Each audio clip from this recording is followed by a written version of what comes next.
امریکہ نے یہ کہہ دیا ہے کہ ایران سے جو تجارت کریں گے ممالک ان پر ٹیرف لگے گا 25% ٹیرف لگے گا، اور ڈونلڈ ٹرمپ اس وقت کسی مطلب وہ لگ رہا ہے واضح طور پر کہ ایران میں رجیم چینج چاہتے ہیں، ایٹ اینی کاسٹ وہ یہ چاہتے ہیں، اور کسی بھی موقع پر ہو سکتا ہے، اللہ نہ کرے کوئی حملہ بھی ایران پر ہو سکتا ہے۔ ایران بھی جوابی بیانات آ رہے ہیں اور وہ کہہ رہے ہیں کہ ہم کسی بھی حملے کے لیے تیار ہیں، ہم مذاکرات کے لیے بھی تیار ہیں۔ پھر موساد سے متعلق جو انہوں نے بات کی ہے کہ ایجنٹس وہاں پر ہیں، دو طرح کے مظاہرے، ایک تو جینون مظاہرے ہیں جو کہ مہنگائی کے خلاف ہیں، اور ایک کچھ فنڈڈ مظاہرے ہیں وہاں پر جو کہ ایران کلیم کر رہا ہے۔ وہ تو بھی ٹیکٹکس ہوتی ہیں، جب اتنے موساد کے ایجنٹس وہاں گھوم رہے ہیں تو وہ ان پروٹیسٹ میں نہیں ہوں گے، وہ نہیں لوگوں کو جو انسٹیگیٹ کر رہے ہوں گے، وہ نہیں جلاؤ گھرا کر رہے ہوں گے، وہی لوگ ہیں یہ۔ بالکل ایسے تو ہمیں جوائن کیا ہے فیض رحمان صاحب نے جو کہ سینئر اینالسٹ ہیں یو ایس سے، ہمیں جوائن کیا ہے۔ فیض صاحب السلام علیکم، گڈ مارننگ۔ گڈ مارننگ، کیسے ہیں آپ؟ وہاں تو گڈ مارننگ شاید نہیں ہے۔ جی وعلیکم السلام and good morning to you and good evening to me. جی اچھا، پہلی بات تو آپ بتائیں جہاں آپ بیٹھے ہیں وہاں آپ کو کیا نظر آ رہے ہیں، معاملات کس نظر سے دیکھ رہے ہیں؟ بالکل، لیکن میں کسی بہت زیادہ سنجیدہ بات کرنے سے پہلے ایک بات ضرور کہنا چاہتا ہوں نادیہ، کہ زہیب نے جو شروع میں آپ کے بارے میں جو بات کی تھی کہ ماشاءاللہ بہت اچھی لگ رہی ہیں، اور زہیب بھی بہت اچھے لگ رہے ہیں، اللہ تعالیٰ آپ دونوں کو نظر بد سے بچائے، اور ایک آپ کے اچھے دن کا آغاز اچھے طریقے سے ہو، تو ایک دوسرے کی تعریف کیا کریں، کمپلیمنٹس دیا کریں، اچھا لگتا ہے۔ تھینک یو سو مچ۔ میں تو دیتا ہوں، نادیہ ذرا کنجوسی کرتی ہیں۔ نہیں مطلب ہاں زہیب کو لگتا ہے کبھی شاید ویسے جھوٹ بول رہے، آپ نے کمپلیمنٹ دیا نا، بہت اچھا لگا، تھینک یو سو مچ۔ نہیں ماشاءاللہ بہت عرصے سے آپ کو دیکھ رہے ہیں، ظاہر ہے آپ دونوں کا میں فین ہوں، بہت ہی لائیولی شو ہوتا ہے، اور سب سے بڑی جو بات ہے آپ کی شو کی، آپ بہت سنجیدہ موضوعات کو جو ایک انٹرٹیننگ جو ٹاپکس ہیں یا جو سیگمنٹس ہیں آپ کے، بہت اچھی طرح سے ان کو ایک بہت اچھے فلو کے ساتھ آگے لے کے بڑھتے ہیں اور لوگ پسند کرتے ہیں، اور پھر ظاہر ہے کہ آپ دونوں کا شو کے علاوہ بھی بہت بڑا نام ہے، تو always a pleasure to be with you, always a pleasure۔ اچھا مجھے بتائیں کہ یہ بڑی تشویش تو ہے، یو ایس میں بھی تشویش ہے اور یہاں بھی اس خطے میں بھی تشویش ہے کہ ہونے کیا جا رہا ہے، کیا ممکن ہے؟ پہلا سوال یہی کہ کیا آپ کو لگتا ہے کہ یو ایس کسی بھی موقع پر حملہ کر سکتا ہے ایران پر؟ ایسے حالات بن چکے ہیں؟ دیکھیے 3-4 باتیں زہیب اس میں بہت اہم ہیں۔ پہلی بات تو یہ کہ یہ ایک اچھا وقت بھی ہے اور ایک برا وقت بھی ہے ایران کے لیے۔ پہلے آ جاتے ہیں اچھے وقت پہ، اٹس اے گڈ ٹائمنگ جو بھی ہو رہا ہے اس وقت وہاں پر، کم از کم وہاں کے جو رجیم کے لیے، کہ امریکہ نے اپنے ہاتھ پاؤں اتنی جگہ پھیلا لیے ہیں اور اتنی جگہ پھنسا لیا ہے اپنے آپ کو، کہ اب یہاں کے جو پالیسی میکرز ہیں ان کو کوئی اور نیا ایڈونچر کرتے ہوئے 10 دفعہ سوچنا پڑ رہا ہے۔ ابھی کچھ دنوں پہلی وینیزویلا، پھر یوکرین کا ایشو چل رہا ہے، پھر گرین لینڈ کو آپ لے کے بیٹھ گئے، پھر ہمارے جو اندرونی معاملات ہیں امیگریشن کے، ابھی آپ نے دیکھا کہ مطلب باقاعدہ پولیس اور مظاہرین کے درمیان جو لوگ باقاعدہ مارے جا رہے ہیں، تو بہت ہی اس وقت شدید ایسے حالات ہیں خود امریکہ کے اندرونی اور بیرونی، کہ میں سمجھتا ہوں کہ اس وقت ڈونلڈ ٹرمپ صاحب کے ہاتھ بھرے ہوئے ہیں، his hands are full so to speak۔ اچھا یہ تو ایک پہلو ہے، لیکن ظاہر ہے دوسرا پہلو یہ ہے کہ اس وقت جو امریکن اسٹیبلشمنٹ ہے یا امریکہ میں جو پرو اسرائیل لابی ہے یا اینٹائی ایران کہنا جسے چاہیے، وہ اس وقت یہ سمجھتی ہے کہ اس ناؤ اور نیور، یہ اس موقع کو سمجھتے ہیں کہ اگر انہوں نے کوئی اس پر ایکشن نہیں لیا تو شاید پھر یہ دوبارہ موقع ایک جنریشن کے بعد ان کو ملے گا۔ تو یہ کچھ چیزیں ایسی ہیں جس کی وجہ سے آپ کو کچھ ابھی بیک اینڈ فورتھ نظر آ رہا ہے، ایسا کچھ رائٹ اوے، حالانکہ دھمکیاں کھل کے دی جا رہی ہیں، لیکن ابھی بھی دیکھیے بہت روک کر انہوں نے اپنے آپ کو رکھا ہوا ہے۔ اور جو دوسری طرف سے جو ڈپلومیسی کے معاملات ہیں اور معاشی پریشر، جیسے کہ ابھی آپ نے خود اپنے انٹرو میں فرمایا کہ 25% انہوں نے ایکسٹرا ایڈیشنل ٹیرفز لگا دیے ہیں ان قوموں پر اگر جو ان سے تجارت کریں گی، تو وہ تمام جو لیوریج ہے ان کے پاس وہ استعمال کر رہے ہیں ٹرمپ۔ لیکن مجھے لگتا یہ ہے کہ چونکہ ٹرمپ کی پرسنالٹی آپ جانتے ہیں کہ بہت ہی انپریڈکٹیبل ہے، وہ کسی بھی وقت رات کو اگر سونے سے پہلے ان کو کوئی خیال آ گیا تو شاید رات کے 3-4 بجے اٹھ کے کوئی وہ فیصلہ کر لیں اور اس پر عمل درآمد بھی ہو جائے۔ تو بہرحال حالات بہت دگرگوں ہیں، اس میں کوئی شک نہیں ہے، لیکن جیسے کہ آپ نے خود اپنے انٹرو میں کہا کہ ایران میں کچھ چیزیں جینون ہیں۔ ایران دیکھیے شروع سے تنہائی کا شکار رہا ہے، اس کے اوپر وارز امپوز کی گئی ہیں، عراق کے ساتھ 8 سال انہوں نے جنگ لڑی ہے، پھر مسلسل کچھ نہ کچھ واقعات ایسے ہوتے رہتے ہیں جس کی وجہ سے خود ان کی اندرونی جو ایک طاقت ہے وہ کمزور ہوتی جا رہی ہے۔ آسان نہیں ہے اتنے سال سسٹین کرنا، دنیا سے کٹ آف کر کے بغیر ٹریڈ کے اتنے سینکشنز کا مقابلہ کرنا، بڑے فائٹرز ہیں۔ لیکن ویسے آپ بتائیں کہ مسئلہ کیا ہے ٹرمپ کو ایران سے؟ جب پچھلی دفعہ انہوں نے ابھی ناٹ مینی منتھس اگو جو اٹیک کیا، اس میں تو انہوں نے کہہ دیا کہ جی ہم نے جو اچیو کرنا تھا کر لیا، نیوکلیئر جو پروگرام تھا اس کو اب جو ہے وہ تباہ کر دیا، کچھ نہیں ہو پائے گا، بس ہو گیا۔ اور اس کو اگر اچیو کر لیا تھا تو اب اس جو کانفلکٹ کی کیا وجہ نہیں سمجھ آتی؟ دیکھیے اتنا اگریسو ایران جو ہے بہت بڑا ملک ہے، بہت اہم ملک ہے، بڑے وسائل والا ملک ہے، بڑے ایک تاریخ اور تہذیب، اس کا ایک تہذیبی بیک گراؤنڈ ہے، لیکن اس کے ساتھ ساتھ آپ یہ دیکھیے کہ جو تاریخ ہے نا وہ بھی بہت اہم ہے امریکہ کے لیے اور ویسٹرن ورلڈ کے لیے۔ جو 1978 میں اور 79 میں جب وہاں انقلاب آیا اور وہاں کی ایمبیسی کو جو حملہ کر کے انقلاب کے بعد 79 میں جس طرح کے وہاں امریکنز کو، آپ کو شاید یاد ہو، ہاسٹیجز بنایا گیا ان کو، تو وہ ابھی بھی ہر امریکی، ایون وہ امریکی جو سب پیدا نہیں ہوئے تھے ان کو بھی پڑھایا جاتا ہے، تو ان کے ذہنوں پہ وہ نقش ہیں، وہ تمام جو تصاویر اور ویڈیوز۔ تو اور اس کے بعد سے آپ کو یہ بھی معلوم ہے کہ پھر امریکہ کے ساتھ ایران کے کوئی سفارتی تعلقات نہیں رہے ہیں، بلکہ دوسرے جو مغربی ممالک ہیں وہاں پر بھی ایران کے تعلقات کی وہ نوعیت نہیں رہی جو شاہ آف ایران کے وقت ہوا کرتی تھی۔ تو یہ معاملات شروع سے چل رہے ہیں، تو اس میں صرف ٹرمپ ہی نہیں ہے، پھر ایک اسرائیل کا ایک بہت بڑا فیکٹر ہے، ان کی جنگ یہ لڑ رہے ہیں، ایران نے ہمیشہ جی بالکل جو فلسطین کے مسئلے پر جس طرح سے ایران نے جو موقف اختیار کیا ہے، اور جو پھر لبنان میں جو حزب اللہ، پھر خود حماس کی جو سپورٹ ایران کی حاصل رہی ہے ان دونوں تنظیموں کو، اس کی وجہ سے اسرائیل کو ظاہر ہے کہ وہ یہی سمجھتے ہیں کہ یہ ایسا موقع ہے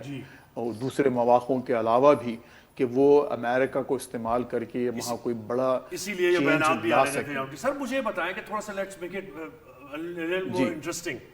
جو ورلڈ وار 2 کی جو صورتحال تھی سر، اس میں پرل ہاربر پر حملہ ہو گیا اور یہ سارے اگر ہم اس کو دیکھیں اور پھر اس کا تقابل کریں، چائنا کے بیانات، رشیا کے بیانات، آپ کو کیا لگتا ہے سملیرٹی کچھ کہیں نظر آ رہی ہے یا نہیں؟ ایسا نہیں؟ Do you feel history is repeating itself? دیکھیے بہت اہم سوال ہے، اور واقعی لوگوں کو خدشات ہیں کہ کیا تیسری عالمی جنگ شروع ہو سکتی ہے، لیکن اس میں 2 باتیں بہت اہم ہیں۔ ایک تو یہ کہ جو اس وقت جو دوسری ورلڈ پاورز ہیں وہ اپنی پاورز کو کنسولیڈیٹ کرنے کے میں لگی ہوئی ہیں کوشش۔ مثال کے طور پہ چائنا، دیکھیے چائنا کی اس وقت پوری کوشش یہ ہے کہ وہ بغیر کسی جنگ کے، اپنے آپ کو کسی کانفلکٹ میں انوالو کیے بغیر، انگیج ہوئے بغیر، اپنی معیشت پر زور دیتے رہیں اور معاشی پاور بن کے ابھریں، اور وہ اس میں کامیاب ہیں۔ اچھا، رشیا نے اپنے جو بیک یارڈ میں یوکرین کے ساتھ جنگ شروع کی ہوئی ہے، اب اس میں اتنی سکت نہیں ہے کہ وہ کوئی اور نیا بہت بڑا فرنٹ کھول سکے۔ اس کے علاوہ اور جو چھوٹی موٹی جو ریجنل پاورز ہیں وہ ہرگز اس بات پر تیار نہیں ہیں کہ وہ کسی بڑے کانفلکٹ کا، ورلڈ وار 3 کا حصہ بن سکیں۔ تو امریکہ کے پاس یہ لگژری ہے اس وقت بھی کہ دیکھیے اس وقت ان کے پاس 11 بحری بیڑے ہیں جو کہ نیوکلیئر پاورڈ ہیں اور جو دنیا کے کسی بھی کونے میں جا سکتے ہیں۔ تو امریکہ کی پاور اس وقت بھی ان میچڈ ہے، ان پیرللڈ ہے، اور ہسٹری میں کسی کے پاس اتنی پاور نہیں رہی کسی ملک کے پاس۔ تو میں نہیں سمجھتا کہ کوئی ملک اس وقت امریکہ کو اس طرح سے چیلنج کرے گا اور کوئی بہت بڑی جنگ شروع کرے گا۔ اور آپ یہ دیکھیے کہ وینیزویلا میں صرف 3 گھنٹے پہلے چائنا کے سفیر وہاں میڈورے کے محل میں موجود تھے، لیکن وہ ان کو نہ ٹپس دے سکے کہ بھئی یہ امریکنز یہاں آنے والے ہیں، نہ انہوں نے ان کو کوئی ایک سیف پیسیج آفر کیا، بلکہ خاموشی سے ایک اچھا سا جو ایک مذمتی بیان دے کر وہ لوگ خاموش ہو گئے ہیں۔ اور سب سے زیادہ ہٹ وینیزویلا میں چائنا نے لی ہے، جہاں وینیزویلا کا 80% آئل چائنا کو جاتا تھا اور ڈسکاؤنٹڈ پرائس بھی جاتا تھا۔ بہت بڑی اس میں سر ایز این آبزرور ابھی آپ مجھے نے بتائیں پاکستان کہاں کھڑا ہے اس کانفلکٹ میں یو ایس اور دیکھیے ایران کانفلکٹ میں؟ جی جی بالکل، دیکھیے پاکستان کی اس میں سمجھتا ہوں کہ اللہ تعالیٰ کا بڑا فضل و کرم ہے پاکستان پر کہ آپ یہ دیکھیے جب آپ نے بات کی زہیب نادیہ آپ دونوں نے کہ موساد کے ایجنٹس وہاں گھسے ہوئے ہیں، اور آپ یہ دیکھیے ایران اتنا بڑا ملک، اتنا طاقتور ملک، امیر، اچھا خاصے پیسے ہیں، وسائل ہیں، اب تک اپنے آپ پر گزارا کر رہے ہیں وہ، لیکن اس کے باوجود آپ یہ دیکھیے کہ وہاں جب اسرائیل نے حملہ کیا تھا تو وہ تمام ڈرونز خود وہیں پر تیار ہوئے اسرائیلی ایجنٹوں نے ایران کے اندر، اور وہیں سے اڑا کر وہیں ان کی تباہی، جو بلڈنگز اور ان کی تنصیبات کو تباہ کیا۔ ان کی تمام جو ایک سائنسدانوں کی پوری ایک ٹاپ جو ایک کاڈرے تھا اس کو انہوں نے اسیسینیٹ کر دیا۔ اس کے مقابلے میں آپ پاکستان کو دیکھیں کہ پاکستان نے بھی ایک طویل یعنی یہ چاہیے کہ کوشش کی ہے، جد و جہد کی ہے اپنا نیوکلیر پروگرام بنانے میں۔ کسی ایک ایسے نیوکلیر سائنٹسٹ کا نام بتا دیں جس کو پاکستان کے کہ جس کو نشانہ بنایا گیا ہو، یہاں پر کوئی ایسے بڑے بڑے جاسوس پکڑے گئے ہوں۔ تو پاکستان نے اس معاملے میں بہت زیادہ ایک میں سمجھتا ہوں مہارت کا اور ایک اچھے اور نظم و دیکھیں نا ضبط کہ کا مطلب مظاہرہ کتنا کیا۔ مشکل ہے، ایون انڈیا ہی نہیں کر پایا کہ آپ چائنا کو بھی خوش انڈیا نہیں رکھیں، کر پایا۔ یو ایس آپ نے کو بھی خوش بڑے رکھیں، بڑے اپنے نیبرز کو خوش رکھیں، اور پاکستان کی بہت بڑی یہ ڈپلومیٹک جیت ہے کہ اس سے جو ہے یہ تمام بڑے ممالک جو ہیں یہ ان سے اب یہ نادیہ خوش اس میں ہیں، اصل اور بات یہ ہے تعلقات کہ ٹھیک دیکھیے ہے۔ سب سے بڑی ابھی تو یہی جنگ جو ہے یہ ہم نے جیتی ہوئی ہے۔ اب اس میں ایک بڑی بات جو ہے پاکستان کے لیے ظاہر ہے اس وقت بہت نازک مراحل ہیں۔ پاکستان کا 900 کلومیٹر کا ایک بارڈر ہے ایران کے ساتھ، اگر وہاں کوئی بہت بڑا اگر یہ معاملات قابو میں نہیں آتے ہیں تو اس کا ظاہر ہے کہ فال آؤٹ پاکستان پر ہوگا۔ پاکستان کے آپ نے دیکھے افغانستان میں جب مسائل پیدا ہوئے تو وہاں لاکھوں لوگ یہاں آئے، اب اگر وہاں کچھ ایسے حالات اور خراب ہوتے ہیں تو پھر آپ کے پاس یہ ایک ریفیوجیز کا بھی سلسلہ شروع ہوگا، آپ کی معیشت لیکن فیض مجھے لگتا ہے کہ ٹرمپ کی جب جنگ کا نا سٹائل بدل گیا ہے، اب وہ میزائل نہیں مارنا چاہتے، وہ دوسری طرح سے مارنا چاہتے ہیں، چاہے وہ سائبر اٹیک کی فارم میں ہو یا ایسے جو ہے لیڈرشپ کو اٹھا کے لے آئے۔ they don't want to get into that conflict جس میں بہت زیادہ جو ہے نا وہ ملینز اینڈ بلینز کا نقصان ہو، تو اس نے اسٹریٹجی بدلی ہے، وہ کریں گے کچھ اور۔ نادیہ یہ آپ کا جو کی اس میں جو جملہ ہے وہ ہے لیڈرشپ کو اٹھا کے لے جانا۔ اگر انہوں نے یہ فیصلہ ایران پر کے بارے میں کیا تو دیکھیے ایران از ناٹ وینیزویلا کہ وہاں سے آپ نے اٹھا کے ان کو لے آئے اور یہاں پر لا کر عدالت میں پیش کر دیا۔ وہ وہاں کی لیڈرشپ کی آپ جو بات کر رہے ہیں وہ وہاں ایک ان کو ایک مختلف درجہ حاصل ہے، ولایت فقیہ کا درجہ حاصل ہے۔ بوٹس آن گراؤنڈ جو ہے نہیں ہو پائے گا، بوٹس آن گراؤنڈ جب تک نہیں ہوگا نہیں ہو سکتا۔ بالکل، تو یہ وہ حالات نہیں ہیں، اور اگر خدا نہ خواستہ وہ اگر اس طرح کرنے کی کوئی کوشش کرتے ہیں تو اس پورے ریجن کے لیے بہت بڑا مسئلہ ہوگا۔ اور میں سمجھتا ہوں کہ اس وقت جو عرب ممالک بھی ہیں خصوصاً اس میں دیکھیے ایم بی ایس کا جو رول ہے سعودی عرب کا وہ بہت اہم ہے کہ وہ نہیں چاہتے ہوں گے ہرگز کہ ایران پہ معاملات وہاں تک پہنچ جائیں جہاں خود پورے ریجن کو کنٹرول کرنا مشکل ہو۔ اور ایک بات اور جو ہم سب کو نوٹ کرنا چاہیے آپ کے ناظرین کو کہ خود ابھی پچھلے دنوں خود سعودی عرب اور ایران کے درمیان اچھے تعلقات کا آغاز ہوا ہے،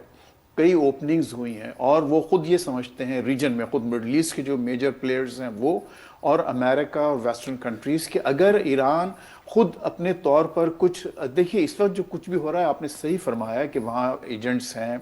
وہاں جاسوس بیٹھے ہیں، لیکن مسائل تو ہیں، اس میں تو کوئی شک نہیں ہے۔ اب دیکھیے سر ایک اور سوال میں اگر آپ تھوڑا سا بغیر نام لیے، اگر امریکہ یہ ڈیمانڈ کرتا ہے کسی ملک سے، میڈل ایسٹ کا کوئی ملک ہو یا کوئی بھی ملک ہو کہ فرنٹ لائن سٹیٹ کے طور پر ہمارے لیے کام کریں آپ، تو سچویشن کیا ہوگی اور کیا اس پوزیشن میں ہوگا وہ ملک کے منع کر پائے؟ بالکل، دیکھیے امریکہ کی پاور بہرحال ہے، اس میں کوئی شک نہیں کہ ایک ان چیلنجڈ پاور ہے اس وقت، اور وہ برملا اس کا اظہار بھی کرتے ہیں ٹرمپ صاحب۔ لیکن ابھی بھی دیکھیے نا، اب خود آپ مڈل ایسٹ میں آپ دیکھیں تمام ممالک نہیں، ایون جو یو اے ای جن کی اپنی کوئی پراپر کوئی بہت بڑا ڈیفنس نہیں ہے، انہوں نے بھی اپنے معاملات کو اپنے طور پر حل کرنے کی اور ہینڈل کرنے کی کوشش کی ہے۔ تو میں نہیں سمجھتا کہ ایسی کوئی براہ راست کوئی فرمائش کی جائے گی ٹرمپ صاحب کی طرف سے، نمبر 1، اور نمبر 2 کہ اگر کوئی ایسا ملک اگر واقعی اس زد میں آتا ہے اس فرمائش کے تو ان کے پاس ایک بہت بڑا ایک ایکسکیوز ہے اپنے ریجنل معاملات کا، اپنے عوام کو مطمئن کرنے کا، اور خود ان امریکہ کے انٹرسٹ میں یہ سمجھانے کا کہ بھئی یہ خود آپ کے اپنے انٹرسٹ میں نہیں ہے۔ دیکھیے وینیزویلا پہ ایک بات، اگر آپ تھوڑا مجھے وقت دیں 30 سیکنڈز، تو میں آپ کو ایک بات بتانا چاہتا ہوں کہ وینیزویلا پہ جب حملہ ہوا اور یہ یہاں پر یہ سمجھ بیٹھے تھے کہ دنیا کے سب سے زیادہ ذخائر آئل کے وینیزویلا میں ہیں، اب چونکہ ہم نے ان ذخائر پہ قبضہ کر لیا ہے، لہٰذا اب مڈل ایسٹ میں ہمارا ڈیپینڈنس جو ہے کم ہوتا جا رہا ہے، اب ہم کو وہاں کی فکر نہیں ہے۔ لیکن معلوم یہ ہوا کہ وینیزویلا میں ابھی جو 15-20 سال لگیں گے جو وسائل کو زمین سے نکالنا اور امریکہ اور دوسرے ویسٹرن کنٹریز تک پہنچانے میں، تو وہاں کے معاملات سے ان کو مایوسی ہوئی ہے، جو سمجھ کر گئے تھے وہ کچھ حاصل نہیں ہوا، تو لہٰذا اب وہ جو آپشن ہے ابھی بھی ان کے لیے بہت زیادہ اہم ہے، مڈل ایسٹ کا، ایران کا۔ بہت شکریہ آپ نے بڑی تفصیل سے آپ نے سارے بتائے، بہت شکریہ۔